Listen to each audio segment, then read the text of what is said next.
Well, I've recently had the pleasure of working with 4 different couples with premarital counseling. So I know that there are couples getting engaged kind of left and right these days. 4 of them I've been meeting with. And I always enjoy a particular where you were reared. We talk about that family. And it's interesting because you have these 2 people and they're madly in love with each other. I mean, they're starstruck as they gaze into each other's eyes. And yet they haven't really talked about everything yet. And one of the things they probably haven't talked about is their families of origin. So we start talking about that because your family of origin impacts the unspoken expectations of life. The family you grew up in, it shapes the shoulds and the oughts of your life. It factors into the different assumptions that you make. The assumptions you make about things like money. Maybe that came from your family of origin. Maybe you're thrifty, or maybe you're spendy. Or maybe from your family of origin, how you handle conflict, or how you do communication, or maybe even how you do celebrations. That last one's always fun because, when a married couple gets together, you're kind of wondering, well, I wonder what we're going to do this Christmas. Wonder what we're going to do, and they have to think about these celebrations. What happens when the first birthdays come up now that they're a couple? How are these celebrations going to play out? Now, some of you grew up in homes where parties were rare, holidays were rather low-key, and merriments and festivities, those were just extraneous hoopla. They were kind of downplayed. It wasn't a big deal in your family. All of that was kind of unnecessary. If you grew up in a family like that, then probably you hit your 10-year anniversary and you bought your wife a vacuum cleaner. And some of you are congratulating yourself because you actually remembered the date. But no, that's a mistake. But maybe that was okay for you because in your family of origin, those kind of celebrations weren't a big deal. You might be the sort of person that thinks, why spend money on balloons and those streamers? You just tear them down afterwards and pop them. It's just a waste. You maybe have a really hard time spending a whole day celebrating something on a holiday. I kind of grew up in a home like that. We did not magnify holidays and celebrations and birthdays and stuff like that. We just didn't do it. As a matter of fact, my mom recently got my birthday wrong.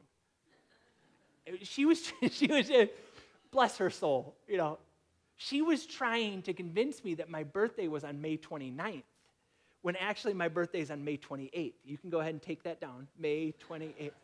She was trying to convince me it was on May 29th. I'm like, Mom, it has always been on May 28th. I mean, for 40-some-odd years, it's been May 28th. You were there. Remember? You were there when it all started. But basically, celebrations, birthdays, parties were not a big deal in my house. But maybe you grew up on the other side of the spectrum. Maybe the home you grew up in, celebrations and parties were a really big deal. I mean, you didn't get a birthday, you got like a birth month, Like you were the king of the castle. You were the princess of the universe for that entire month that it was your birthday.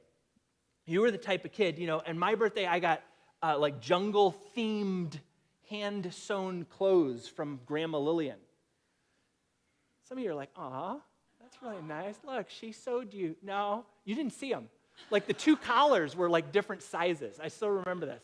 It's like I have a little tiny collar, like this side, and then a really big one on this side. Big buttons, like 3 of them. That's it, And it was a jungle theme. It matched. I had it was almost a onesie, And so that's what I get for my birthday. And you fly by on your brand new go-kart, brand new go-kart. You got a racing helmet, a leather jacket. I mean, for you, it was like big deal that you had a birthday. Or for some of you, holidays are monumental affairs. There's food and activities and lots of friends. And I just want to tell you this morning, regardless of your family of origin and how you view celebrations, I want to tell you this morning from this text, I think God wants all of us to build into the regular rhythms of life celebrations that remember who He is and what he has done. So regardless of your family background, regardless of what you think about birthdays, holidays, and all of those other things, regardless, I think he wants all of us to build into the rhythms of our life celebrations that cause us to remember who he is and what he's done. Let me tell you how this text kind of plays out. Because, what we want to do here is not just hear funny stories about Lukus and his onesie. We actually want to hear, what does the Bible say? So we're going to start way out here like a funnel. And I'm going to talk about the 3 feasts that are mentioned in this text and kind of derive some general principles from these 3 feasts, these 3 celebrations in the Jewish calendar. But then I want the funnel to kind of narrow, and I'd like to zoom in on one of those feasts and talk about it a little more deeply. And then finally, I want to take that one feast and zoom it down to just one meal where some people celebrated it. So you see the funnel will kind of go general principles, 3 feasts, one particular feast, one particular meal. So let's track this as we go. I want to start this way. Why does God want us to have celebrations? I think if we look at this text and these 3 feasts in the Jewish calendar, we'll find that God wants us to celebrate so that we remember. I think he actually wants these celebrations to pepper our calendar, to be speckled along the way so that we will remember certain things. That's why we celebrate, don't we? We celebrate anniversaries, birthdays, gotcha days for those who are adopted. We celebrate these things so that we remember. Cards, parties, friends, romantic trips, all of these things are so that we remember. We remember what's important. We remember what's special. And I think that's why God wanted these celebrations to be part of his people's calendar.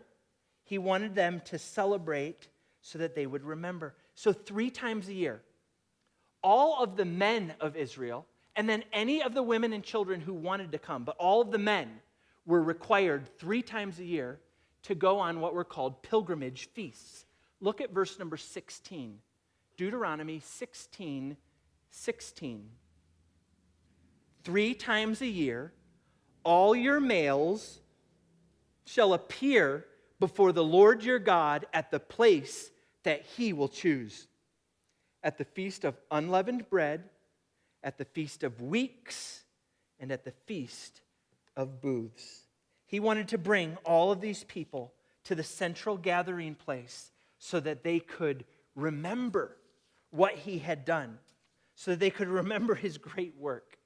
Now, when they're thinking through this, I just want you to imagine, here are all these Jews coming together at the central meeting place, and what would have happened is they would have set up tents all around the tabernacle and then later around the temple, because this was a pilgrimage feast. So people would open up their homes, people would stay in different places, and then there would be tents that would be speckling around the countryside close to the central meeting place, the central worshiping place. And while they were there, they were supposed to remember certain things. Like, for instance, they were supposed to remember their former doom. They were supposed to be in these little huts or these little tents and remember that once they were poor and impoverished, once they were in bondage, once they were in Egypt. Look at verse number 12. Deuteronomy 16:12. You shall remember that you were a slave in Egypt. One of the reasons that God wanted these celebrations is so that people would remember. Remember what? Well, remember their former doom. They were once slaves. They were once in bondage. He wanted these people to remember, do you remember what the chains felt like? Do you remember the brokenness of your condition? Do you remember the cruel taskmasters?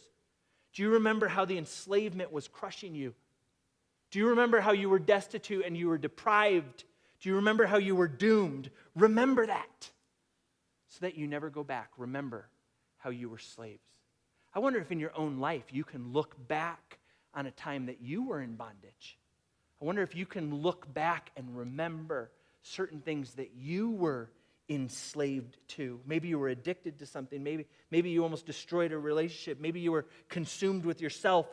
Maybe you were driven by lust or money or power. Maybe you were in this almost inescapable cycle. Do you know what that feels like to be trapped that way? like a doom cycle. It seems like you can't get out. You try and you try and you try, but you can't break free. I think one of the reasons that God wanted these celebrations in the lives of his people is so that they would remember their past when they were in bondage. But he didn't want to leave them there. It's not so that you can be depressed and downhearted. Once upon a time you were in bondage. No, I think he wants them also to remember how he delivered them. So they were once doomed, and then remember, I delivered you. And look at that in the text. You see it in verse number 3. He wanted them to remember his deliverance. Verse 3, you shall eat no leavened bread with it. 7 days you shall eat it with unleavened bread, the bread of affliction. For you came out of the land of Egypt in haste, that all the days of your life you may remember the day when you came out of the land of Egypt. How did they come out of the land of Egypt?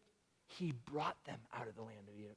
So don't just remember your doom, remember your deliverance. Why did he have these celebrations? So that his people would remember.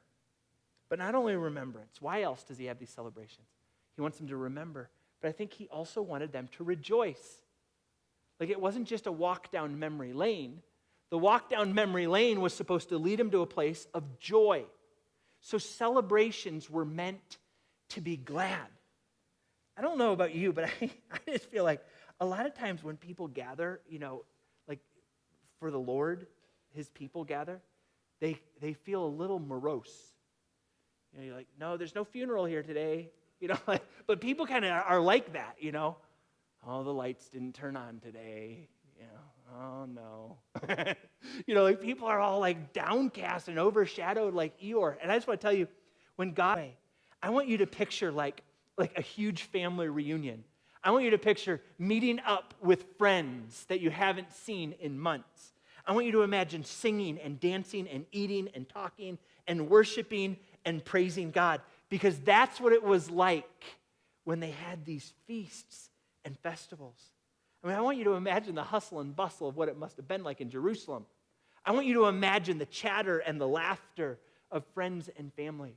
Listen, folks, the NFL did not invent tailgating, and KOA didn't start campgrounds. They were happening way back then. All right? These people were gathering and celebrating and rejoicing in God. And I think you see that. Look at verse 11. If you doubt what I'm saying, look at verse 11. He's talking about these three major feasts.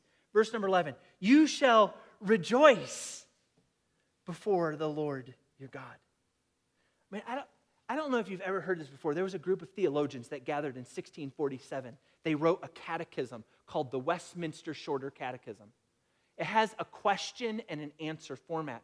The first question goes like this: what is the chief end of man? The answer is this: to glorify God and enjoy him forever. In other words, what did those theologians write back in the mid-1600s? They wrote this: do you want to know why you're here? You're here to glorify God and enjoy him. Like actually enjoy God. So I just want to ask you this morning, do you enjoy God? Do you enjoy the gathering of his people? Do you enjoy these things? Because I think that's one of the reasons why he speckled their calendar with these celebrations. He wanted them to be glad and to rejoice. He wanted them to rejoice in communion with him. That's what you see in verse 11. Look at verse 11 again. You shall rejoice before the Lord your God. That phrase there, before the Lord your God, in the Hebrew literally means this: rejoice before the face of the Lord your God.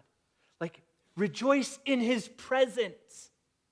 Listen, the way you're going to rejoice in God's presence is if you're enjoying communion with him. If you're in conflict with him, you will not rejoice in his presence. But if you're in communion with him, then you will.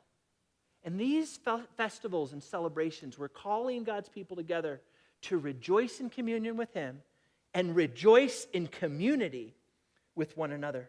In verses 11 and verse 14, in those two verses, what you find there is that the rejoicing wasn't like a private individual thing, like a little dance for joy in the backwoods where no one sees you or hears you sing.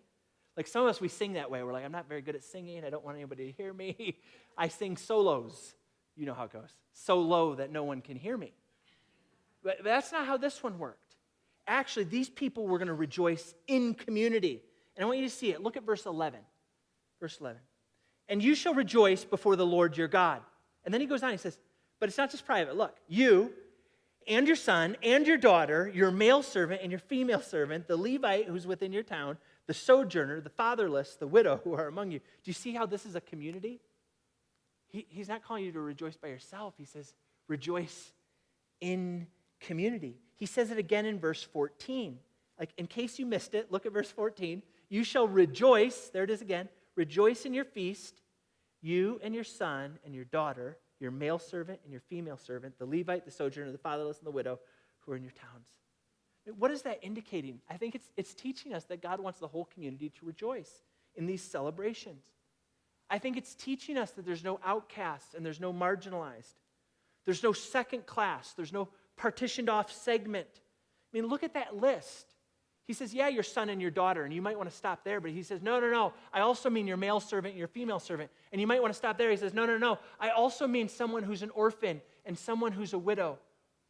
I also mean someone who's a foreigner and a sojourner. Bring them in too. This rejoicing is for the whole community. And I don't know how you feel this morning, but I want to tell you, you are welcome in this community. It's not just for people who have it all together. Sometimes I hear this, people go to a church, they sit in the back and they look around and they're like, oh, I don't know, these people seem to have it all together. I hope you've heard already this morning, we don't have it all together. We are people who are broken people. This is a hospital, but we have a great physician. We are people who are sinners, but we have a great Savior who forgives. We are not all whole except because of Jesus in our lives. There are broken marriages and broken families. There are people with broken lives. But they gather together, and the one they rejoice in is they rejoice in Jesus. We rejoice in communion with him and community with one another. I think that's one of the reasons these festivals were part of his people's life. He wanted them to remember. He wanted them to rejoice. Here's the third thing. He wanted them to respond in particular ways. Why do we celebrate? We celebrate so that we can respond in particular ways. You guys all know this, right? Certain celebrations have certain expectations. It's just the way it is. Like, this is graduation season. You know this? I'm just going to let you in a clue. You're going to get all these like cool pictures now from Shutterfly. Like, people are posed, like this. All these, you're going to get these Shutterfly photos. You put them on your refrigerator, but they're going to invite you to an open house, right? It's a celebration. But with this celebration, there's an expectation. They're not going to say this. They're just going to set out a basket. And there's nothing wrong with this. This is the way it works. I know it, and you know it. You set out a basket, and when these people come, you feed them some food, and we talk, and we have a great time together. But what's that basket there for? Come on. No, it's for cards. That have money in it, right? They have money in it, right? Listen, I don't want just a card that says you're great, congrats. No. You better have some green in there too, right? But listen, certain celebrations have certain expectations, and that's just the way it worked. And so it was with God's people. These celebrations were set up, and there were particular expectations, things that God wanted when these things occurred. He wanted them to respond certain ways. And there's two of them. He wanted to respond by gathering, and he wanted them to respond by giving. Look at the text. This stands out to me. I don't know how you read your Bible, but when I get to a text like this and I study this chapter, I start seeing points of emphasis when it's repeated over and over and over again. Like when you start seeing repeats, it's kind of like, I think he wants you to get this. One of the repeats, it actually happens 5 times in this one chapter. One of the repeats is this. You need to gather in my place for celebrations. That's what God says. Gather in my place. I just want to show it to you. It's in verse 2, 6, 11, 15, and 16. So look at verse 2. At the place, just these little phrases, I'll read them. At the place the Lord will choose. Verse 6. At the place the Lord your God will choose. Verse 11. At the place that the Lord your God will choose. Verse 15. At the place the Lord will choose. Verse 16. At the place that he will choose. It's like, okay, I get it. Okay. This celebration has this expectation that you gather at his place. He didn't want private and personal celebrations. He wanted these to be gatherings and assemblies. He wanted group appearances at the central sanctuary, at the place where he dwelled and where he put his name. Now, there may have been people that had thought to themselves, imagine this Jewish man thinking to himself, well, I'm going to celebrate in the mountains on a hike. I'm going to celebrate down by the River Jordan in a tent. I'm going to celebrate in my home because it's more comfortable and convenient. And to any Jewish person who thought that back in the day, look at verse 5. Deuteronomy 16:5. You may not offer the Passover sacrifice within any of your towns that the Lord your God is giving you, but at the place that the Lord your God will choose to make his name dwell in it, there you shall offer the Passover sacrifice. Are you catching this? Celebrations are so that we respond and respond in certain ways. And one of the ways is by gathering together. And that's one of the ways that we celebrate. We celebrate so that we can gather. And I just want to encourage you. You're here this morning. There's a million other places you could be, but you're gathered together to celebrate the work and the worth of our God. By gathering, and then he says by giving. Look at verse number 10. Verse 10. You shall keep the Feast of Weeks to the Lord your God with the tribute of a free will offering from your hand, which you shall give as the Lord your God blesses you. Skip down to verse 17. Notice the same theme. Every man shall give as he's able, according to the blessing of the Lord your God that he has given you. So notice here, this isn't compulsion. It's not a taxation. Actually, the key words in verses 10 and 17 are, it's a free will offering, it's as you're able, and it's according to God's blessing. How do you give? Well, you look at your life and you say, well, how has God blessed me? I'm going to give according to his blessing. How has God blessed me? I'm going to give out of my free will as I'm able.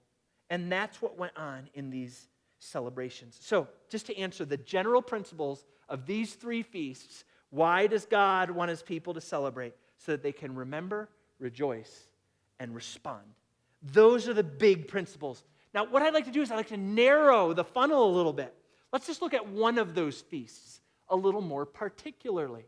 And let's see if those three principles come to bear in one specific feast. So we're going to look and see if we can see remember, rejoice, and respond in the Feast of Passover.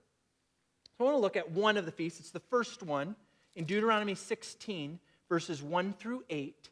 It talks about the Feast of Passover. Now, I want to be really clear. The Feast of Passover was like one day, and then the Feast of Unleavened Bread was right after it. And so many times the Feast of Passover and Unleavened Bread are squished together. They're kind of spoken about as one feast because you would have the Passover meal at night, and then you'd fold right in to the Feast of Unleavened Bread. So that's what's spoken about in these 8 verses. So I'd like to look at this one in particular and just see if we can see these major principles come to bear. So here in the Feast of Passover, I think what you'll see is that God wanted his people to remember, and that's in verse number 4. Look at the Feast of Passover, that section there, verse 4. Remember the day, we've already looked at it, remember the day that you came out of the land of Egypt. So here in Passover, they were supposed to remember how God delivered them from bondage. So remember what? Remember how you came out of Egypt. Remember how you were delivered from bondage. I think there's something very interesting about this particular feast. Because one of the things that could have been done is he could have had them celebrate Passover that night right before they left Egypt and then just told them, listen, make sure you read about this in your history books so that you remember. But he didn't do that.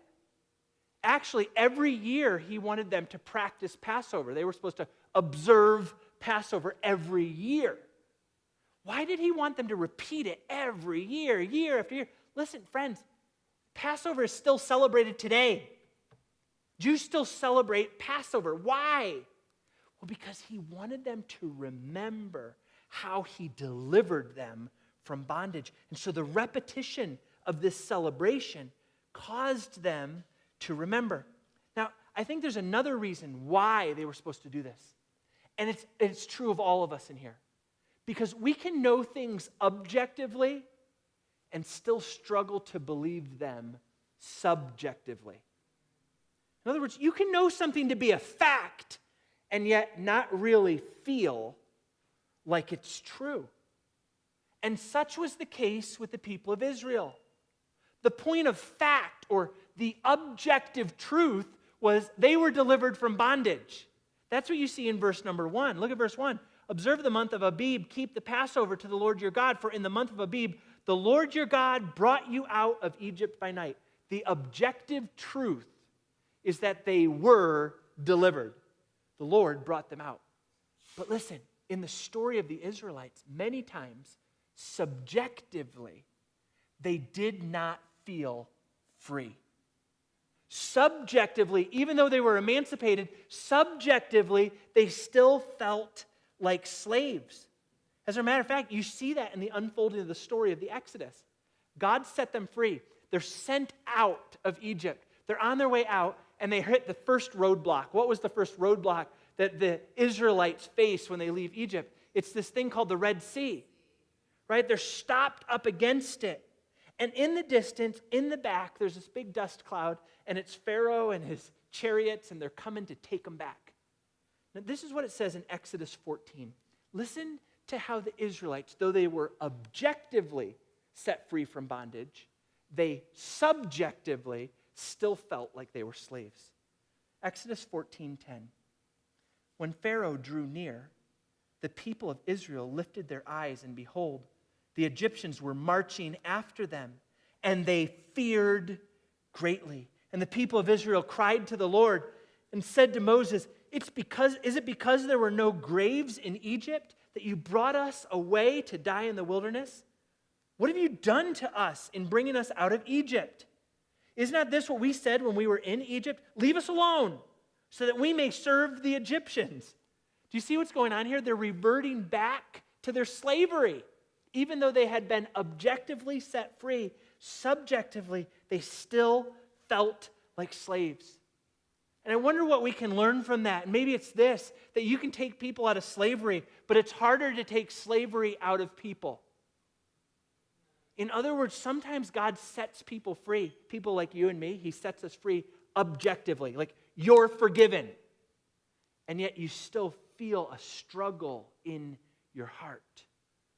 You still subjectively feel in bondage. Maybe you put it this way. Objectively, you were set free from the law because all the law's requirements are fulfilled in Jesus. So objectively, you're set free, but you still default to a works-based righteousness. Even though you've been emancipated from a life of legalism by God's grace, yet you still feel like your performance is being evaluated by God, and the measure of his love still depends on your effort. You see the difference between objective freedom and our subjective feelings? Maybe you've been objectively freed from the bondage of sin, and yet subjectively you still feel enslaved to it every time you fall and fail. D. Martin Lloyd-Jones, he's passed away now. He was a famous British preacher. And he was trying to make this point, and he gave this illustration. He said, imagine if you were a slave in the South before the Civil War. If you were a slave before the Civil War, you couldn't vote, you had no power. Someone could beat you or kill you with little consequence. Since you had no rights, if you would go into a town and a white person would tell you what to do or act abusively to you, you would be frightened. You would do whatever they said. Now, fast forward 10 years after the Emancipation Proclamation. So now you were a former slave. 10 years have passed. Now you have rights. You walk into the same town, but a white person starts to yell at you. And even though you know in your head that you're free, you still flinch in your heart like you're a slave. And he used that to illustrate, isn't that how we are sometimes? Even though in your head you know you've been forgiven, even though in your head you know you've been set free, in your heart you still flinch like a slave. That's what was going on with these people. And so God put these celebrations in place year after year after year to remind them, no, the objective truth is the truth. Believe it and embrace it as your own. He wanted his people to remember that they were delivered from bondage. But not only that, he wanted his people to rejoice. Remember, these are the three pieces. Remember, rejoice, respond. So in this one feast, the Feast of Passover, he wanted them to rejoice in a particular thing. In the Feast of Passover, his people were supposed to rejoice in the payment of a substitute. Now, I don't know how familiar you are with the Feast of Passover. You've probably heard about it because it still goes on today amongst the Jewish people. But look at verse number 2. Here's what goes on during Passover. Verse 2. You shall offer the Passover sacrifice to the Lord your God from the flock or the herd. What's going on here is God wanted his people to rejoice in the payment of this sacrifice, this substitute that would come from the flock or the herd. If you want to read more about Passover and the particularities, you can look at Exodus chapter 12 later today. It will just walk you through all the details of Passover. But what you'll find there is this is what would go on. In the month of Abib, on the 10th day, they would have to select a male, spotless lamb. That's what the Jews did, a male, spotless lamb. That's what was prescribed on the 10th day of the month. Then they would bring that lamb into their homes. Now, how many of you have kids? Just let me see. How many of you have kids? Do you know what happens when you bring a pet into the home? Oh, man. I mean, they start cuddling this little sheep. They name it Bobby. I mean, no, the sheep's going to sleep in my bed. No, my bed. This is how it all works. They chase the sheep around the house. This is what would have gone on in these Jewish homes for 4 days, from the 10th to the 14th day of the month. And then on the 14th day of the month, do you know what the father would have done? He'd slaughter the lamb. He'd kill the lamb. He'd collect the blood. And on that first Passover, what did they do with the blood of the lamb? Do you remember? The first Passover, right, they put it on the doorposts and down the sides. They would paint the doorposts. And why was that done? Well, because if you remember, all the Israelites were slaves in Egypt. And God was calling his people. He was bringing his people out. But Pharaoh stubbornly refused God. Do you remember Pharaoh? Like Moses comes, let my people go. Pharaoh says, yeah, go ahead. Just joking. Nope. Never. He hardens his heart. You read the book of Exodus. Pharaoh over and over and over again hardens his heart against the Lord. And so what does the Lord do? He brings plagues. And if you're familiar with the story of the book of Exodus, there were 10 plagues that afflicted the Egyptians until, plague number 1, plague number 2, Pharaoh's still saying, no, no, no, no, no, no. Finally, we're at plague number 10. Plague number 10 is the death angel. This is where the firstborn of every home would die if Pharaoh would not let God's people go. Pharaoh stubbornly refuses, and the death angel approaches.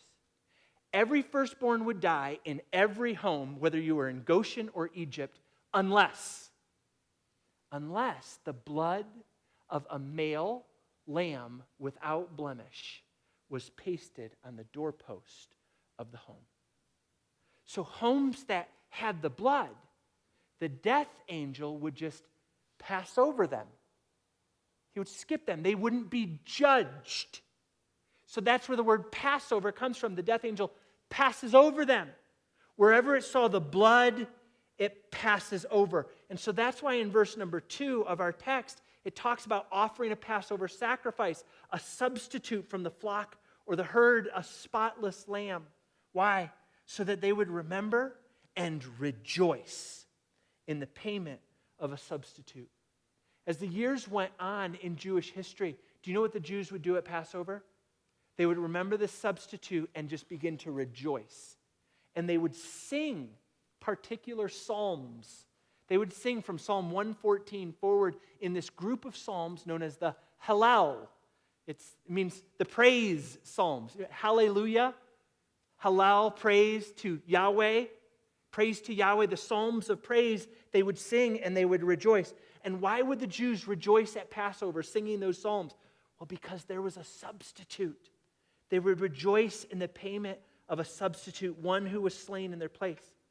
Now, I think it's important to underscore the point that judgment fell on the Egyptians while God's people were delivered, not because God's people were somehow inherently better than the Egyptians or because of their ethnicity.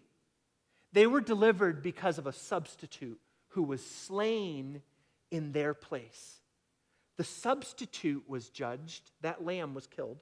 The substitute was judged so that another could be passed over. The lamb was killed so that others could live. With this in mind, just think for a second what you know about the Bible. Think for a second about when and how Jesus was crucified. Do you think, just stop for a second. Do you think it's mere coincidence that Jesus was crucified during Passover? Do you think that's mere coincidence? No, my friends, it's not.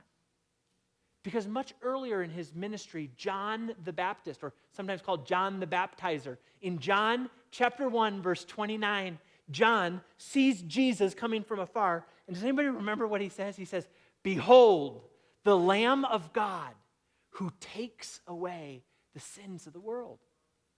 Do you see, Jesus was identified as that lamb. Jesus was identified as that substitute. His blood would be spilled so that death could pass over you and I. He would be judged in our place. If there's any doubt that Jesus was the fulfillment of Passover, listen to what Paul says in 1 Corinthians chapter 5, verse 7. He says, "Christ, our Passover lamb, has been sacrificed." Do you realize 28 times in the book of Revelation, Jesus is called the Lamb who was slain for us. Isaiah had prophesied it long before in Isaiah 53. The Lord was going to bring this Messiah. He would be brought like a lamb to the slaughter. God would lay on him all the iniquities of all of us. And so Jesus pays the price as the great and final substitute. And so we rejoice in him. I don't know about you, but you should just pause. The Passover was meant to cause rejoicing to well up in your heart. And you should just pause in thinking about Jesus' sacrifice for you. And it should cause you to rejoice. There was no other way.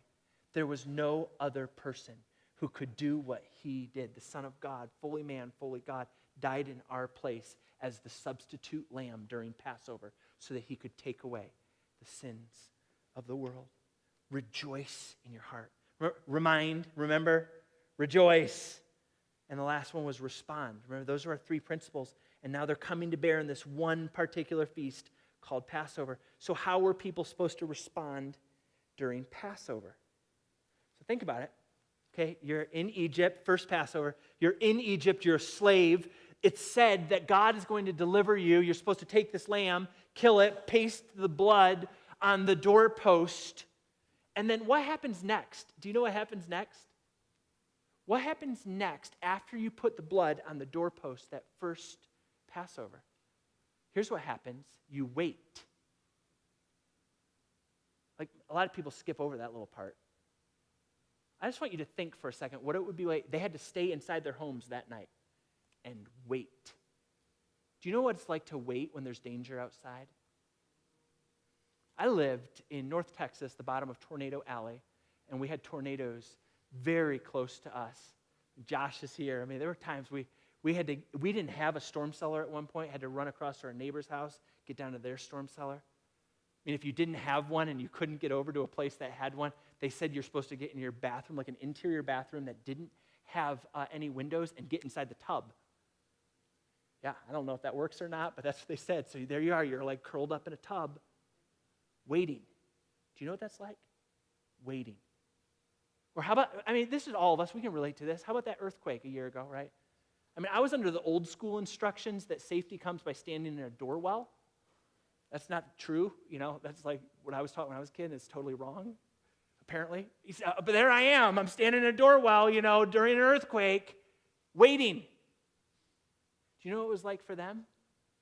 They paste this blood on their doorpost, and they go inside, and they wait. I don't know what it was like from Goshen to the center of Egypt, but there was wailing that night and crying that night and tears because of the judgment that was coming to pass. And I just wonder if there were some scared Israelites that night. I wonder if there were some scared Israelites thinking to themselves, did I put enough blood on the doorpost?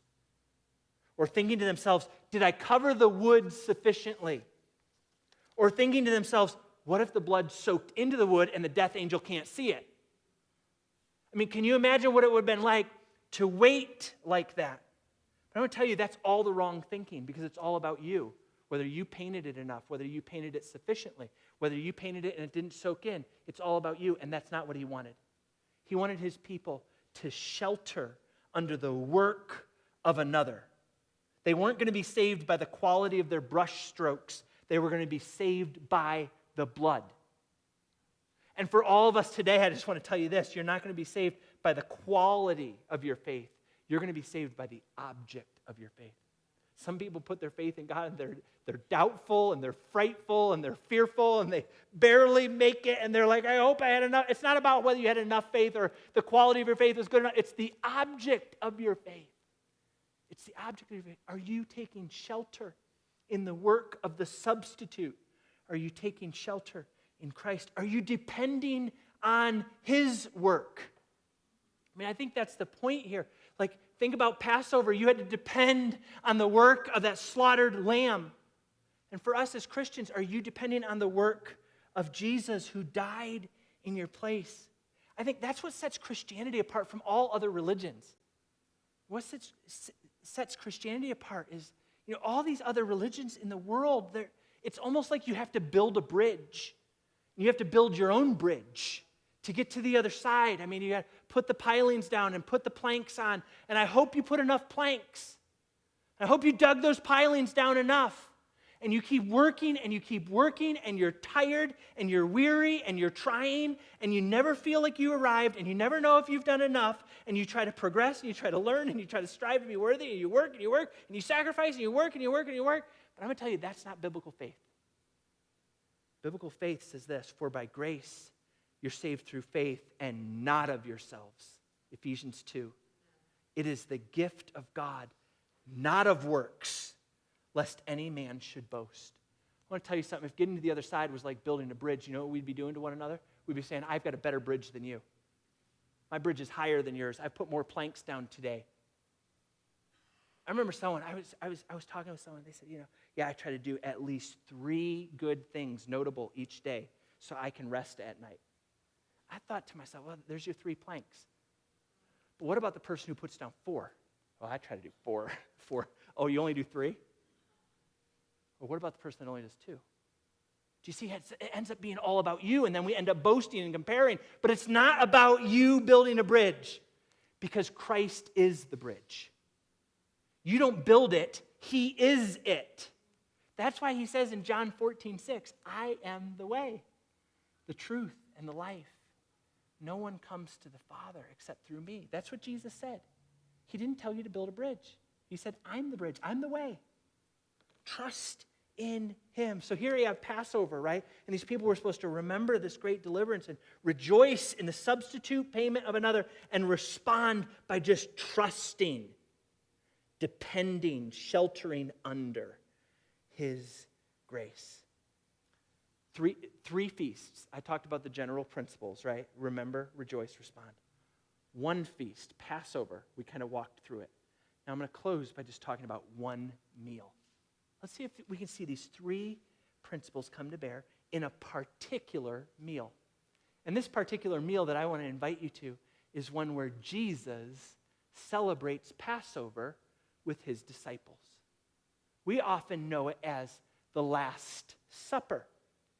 It's in John chapter 13, verse 1. And think about this celebration. Think about Jesus celebrating this with his disciples there. John 13:1.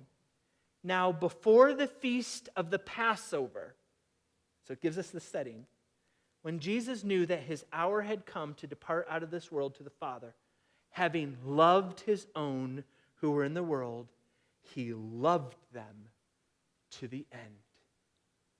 What was the end like, you may ask? Well, Jesus gathered his disciples in an upper room, and he celebrated the feast of Passover, the Last Supper. And that particular meal became very different, because what Jesus did during that feast is he transformed the meal. He infused it with new meaning, and he endowed it to all of his followers. It was almost as if he remade Passover in order to teach his disciples how to understand his death. So he took the elements of the historic meal, the historic Passover meal, and you read about it right here in Deuteronomy 16. The historic Passover meal had unleavened bread, right? In those days of the Feast of Unleavened Bread that followed right on its heels, unleavened bread. So he takes the unleavened bread, and he takes the cup of rejoicing that's still used today, like they still use these today in Passover feasts. Jesus takes these two things, and instead of calling his people to remember the Exodus from Egypt, he does call them to remember. But he doesn't say, remember the Exodus from Egypt. He actually tells them to remember what he was going to do. He says, do this. Remember, he lifts up the cup. He lifts up the bread. He says, do this in remembrance of me. He doesn't say in remembrance of the Exodus from Egypt. He says, in remembrance of me. He transforms that Passover meal to be a celebration, but a celebration where remembrance was focused on Jesus. Why? Well, because he was the great deliverer. He was going to be bringing his people out with a spiritual exodus, forgiving their sins, setting them free from bondage. I mean, think about what Jesus was going to do. He was going to take people who were part of the kingdom of darkness and, according to Colossians 1, bring them into his kingdom. He was going to take people who were in bondage, captives. He was going to set them free. He was going to take people who had broken hearts, and he was going to mend them. And he says, so do this in remembrance of me. So there it is, remembering. But not only that, rejoicing. Think about his disciples there at the Last Supper.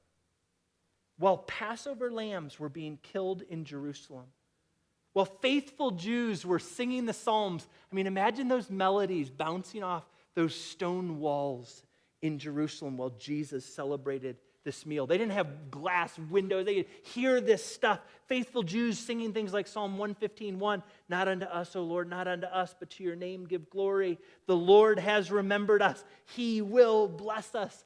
They're singing those things. The Lord has remembered us. He will bless us. And as they're singing those things, what does Jesus do? He lifts the cup and lifts the bread. He says with the bread, this is my body which is broken for you. I have remembered you. I am blessing you. He lifts the cup and says, this is the cup of the new covenant of my blood which is shed for the remission of sins. I'm remembering you and I'm blessing you. And so what did his disciples do at the end of that meal? Do you remember what they did? They rejoiced. It says they sang a hymn. They rejoiced in the great work of God. Remember, rejoice, respond. How did these disciples respond? Well, 11 out of the 12 trusted Jesus. They trusted him as Messiah. They trusted him as the Passover lamb. They received the gift that he was giving. They stopped their striving and stopped their working, and they trusted in Jesus. They quit building their bridge, and they trusted Jesus as the bridge. How do you know where you're at this morning? Are you still building your bridge, or are you trusting the bridge? I don't know, imagine with me upon death, if someone at heaven's gate were to ask you, why should I let you into heaven? Now, this isn't going to happen, but just imagine it would. If someone at heaven's gate stopped you and said, why should I let you into heaven? What would you say? Would you try to explain how good of a person you've tried to be? Would you attempt to convince the gatekeeper that you've been an upstanding citizen, you've been a great spouse? Would you try to point to your service or your neighborly acts? Would you pull out a receipt and show him all of your charitable giving? Would you try to argue with the gatekeeper that your good has definitely outweighed your bad? Would you flash a membership card or a recommend card? What would you do? Friends, I just want to tell you, none of those things will work. Entrance into the kingdom of heaven is for those who have responded to Christ by trusting his grace. Simply trust him alone. Entrust yourself to him today. I don't know about you, but if I had to answer that question to heaven's gatekeeper, I'd simply do this. I would proclaim the Lord's death in my place, and I'd bank everything on his saving grace. That's what I do. And I hope that's what you do one day too.